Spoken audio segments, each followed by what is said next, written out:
हमारे जीवन में बहुत सी ऐसी बातें होती रहती हैं जो हमारे मन की वृत्तियों को बहुत चेंज कर देती हैं। वो बातें कौन सी हैं जो व्यवहार में भी बहुत आती हैं। अगर किसी ने हमारे साथ बुरा किया है तो हमारे मन में बहुत जल्दी से आ जाता है कि इसने मेरे साथ ऐसे किया तो मैं भी इसके साथ ऐसे ही करूँगा। पहले यही आता है। कोई 100 में से 50 लोग ऐसे होते हैं या 25 ऐसे होते हैं जो ये सोचते हैं नहीं इसने ऐसे किया है ना तो मैं इसके साथ ऐसा नहीं करूँगा।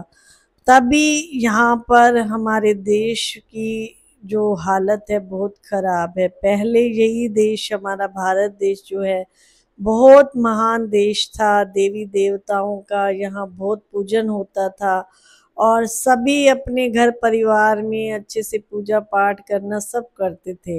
लेकिन जैसे जैसे न्यू जनरेशन आ रही है तो सबका उठने का, बैठने का, बोलने का, देखने का सबका तरीका बदल चुका है। उसका कारण है कि जितनी जितनी फैसिलिटी ज़्यादा हो गई है बच्चों के पास भी, बड़ों के पास भी, तो लोग जो है अपने वो आचार व्यवहार जो उनका चाल चलन सब चेंज हो गया है। तो पुराना टाइम कितना अच्छा था जब पूरा का पूरा परिवार जो है बैठ कर के बातें भी करता था, हाल चाल भी पूछता था। आज हम देखते हैं एक घर में 4 मेंबर बैठे हैं तो चारों के हाथ में फ़ोन है। दूर क्या कहे, मैं अपने खुद के घर की बात भी यही है कि 3 मेंबर बैठे हैं तो कोई किसी से बात नहीं करेगा और अपने-अपने फ़ोन में सभी मस्त हैं। वो दिन कितने अच्छे थे जब हम सारे बैठ कर के बातें भी करते थे और मुझे वो दिन भी याद आते हैं कि 50-50 लोग भी बैठ कर के रामायण देखा करते थे दूसरे के घर में टीवी में जैसे जाते थे देखने के लिए। तो हाँ, आधुनिक युग आ गया है, समय का बदलाव आ गया है, लेकिन जैसे समय का बदलाव आया है हमारे मन की वृत्तियां ना बदले बस। आगे चल कर के अभी तो हाल बुरा है ही है, आगे चल के और भी हाल बुरा हो उससे पहले हम संभल जाएं। जो चाहे अपने आप को संभाल सकता है।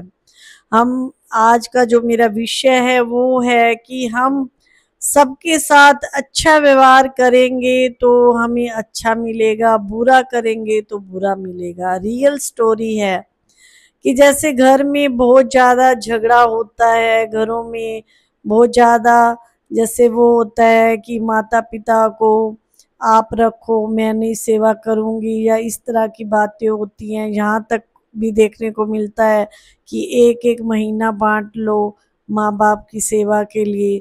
तो उस समय अपने मन में ये विचार करना बहुत ज़रूरी है कि माँ बाप के 4 बेटे होते हैं, 4 बच्चे होते हैं। वो माँ बाप तो कभी नहीं कहता कि एक एक बच्चा जो है मैं किसी को दे देता हूँ, मेरे से चारों बच्चों की सेवा नहीं होती है। बच्चे को बड़ा करने तक, उसकी शादी करने तक माँ बाप अपना पूरा जीवन लगा देता है कि मैं अपने बच्चों की अच्छे से परवरिश करूं, अच्छे से इनकी देखभाल करूं। लेकिन बच्चे जो हैं थोड़ा टाइम माता पिता की सेवा करने में थक जाते हैं। अभी तो माँ बाप चलते फिरते अपने गुजारे लायक वो कर सकते हैं, तो ये क्या सही बात है? उस समय अपने मन को समझाओ कि इतना बड़ा इन्होंने भी तो हमें किया है, इतना पढ़ाया लिखाया बड़ा किया, तो क्या इसलिए किया माँ बाप ने हमें?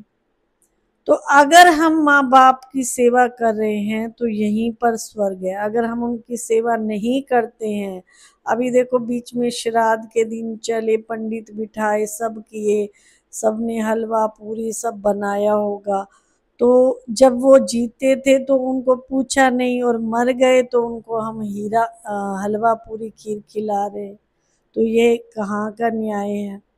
तो जैसे घर में मैं आपको स्टोरी सुना रही थी कि जैसे वो घर में कले कलेश होता था। बाप माँ तो पहले ही एक्सपायर हो गई। बाप ने सोचा कि रोज के कले कलेश से अच्छा मैं ये घर ही छोड़ देता हूँ। तो बच्चों को बिना बताए ही उस पिता ने जो है अपने बैग में पूरा सामान डाल लिया। बस उसने अपनी युगल की यानी कि अपनी वाइफ की तस्वीर उठाई और उस बैग में डाल ली। जब जा रहा था तो देखा कि बच्चे अभी भी लड़ाई झगड़ा कर रहे हैं, दोनों मियाँ बीवी। उन्होंने पूछा ही नहीं कि पिताजी आप कहाँ जा रहे हो या कुछ है। तो वो जो है पिता अनाथ आश्रम में जा रहे थे, वृद्ध आश्रम में वो जा रहे थे। तो चले गए तो वहाँ उनको जो है बहुत अच्छा लगा कि कैसे वहाँ पे टाइम से खाना, टाइम से सब वृद्ध अपना अपना काम कर रहे हैं, अपना अपना मतलब मस्त है, उनको अच्छा लगा।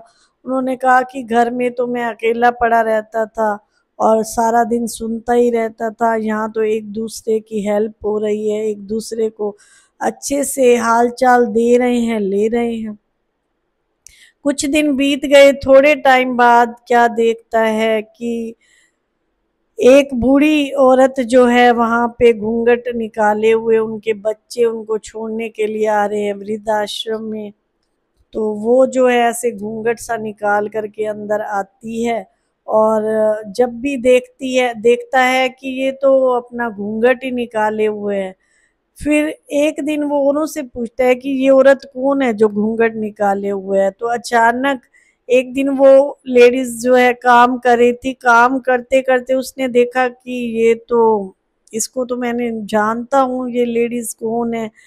तो थोड़े टाइम बाद उसको पता चलता है कि ये मेरी बहू की माँ है, जिसके भैया भाभी जो है इसको यहाँ छोड़ करके गए हैं। तो फिर वो जो है उससे बात करता है और उनकी बेटी थोड़े टाइम बाद वो जब पियर जाती है तो पूछती है माँ कहाँ है। तो बेटा भाभी क्या बोलते, यही बोले कि तीर्थ यात्रा पे गई है। तीर्थ यात्रा की बजाय वो कहाँ थी, वृद्ध आश्रम में थी। फिर बेटी को जैसे तैसे पता चलता है और वृद्ध आश्रम में अपनी माँ को मिलने आती है तो वहीं पर ही उसका ससुर होता है। तो उसकी माँ कहती है बेटी मैं तो आज बहुत पछता रही हूँ कि मैंने ऐसी बेटी को जन्म दिया जो जिसने अपने ससुर की सेवा नहीं की।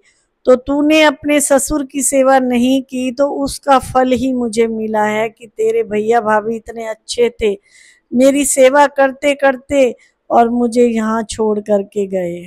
तो बेटी को बहुत शर्म आती है और बहुत कहती है कि हाँ माँ आप सही कह रही हो कि हमें पिताजी की सेवा करनी चाहिए। देखो बुजुर्ग अवस्था ऐसी अवस्था हो जाती है, उनका दिमाग भी सेट नहीं रहता है, कभी कुछ बोल भी देते हैं, कभी कुछ कह भी देते हैं। लेकिन हम अपने अपने अपनों का भी तो सहन करते हैं, अपने बच्चों का भी करते हैं, औरों का भी करते हैं, सिर्फ प्यार वश ही सहन करते हैं। तो ऐसे बड़ों की बातें भी हमें प्यार से सहन करनी चाहिए, स्वीकार करनी चाहिए, उनकी सेवा करनी चाहिए। फिर वही बेटी जो है अपने ससुर को घर लेके जाती है और खूब सेवा करती है और उसके भैया भाभी भी उसको लेकर के जाते हैं लड़की की माँ को। तो समय ऐसा चल रहा है कि अपनी सोच बदलनी होगी, अपने विचार बदलने होंगे। हर कोई अकेला रह करके खुश है। आज रिश्ता भी कोई करने आता है तो यही कहता है कि लड़का बाहर रहता है, लड़का मतलब क्या करता है। यूं नहीं, वो कहते हैं कि हमारी बेटी को किसी की सेवा ना करनी पड़े, ऐसा समय आ गया है। और घरों में पहले कितने काम होते थे कितने, और अभी तो इतने काम भी नहीं है। तो अपनी सोच बदलो, अपने विचार बदलो, वही अच्छे विचार फिर से धारण करो तो हमारा भारत फिर से स्वर्ग बन जाएगा। जो पहले बहुत भारत का नाम था, फिर से वही भारत जो है राम राज्य वाला भारत फिर से आ जाएगा। ओम शांति।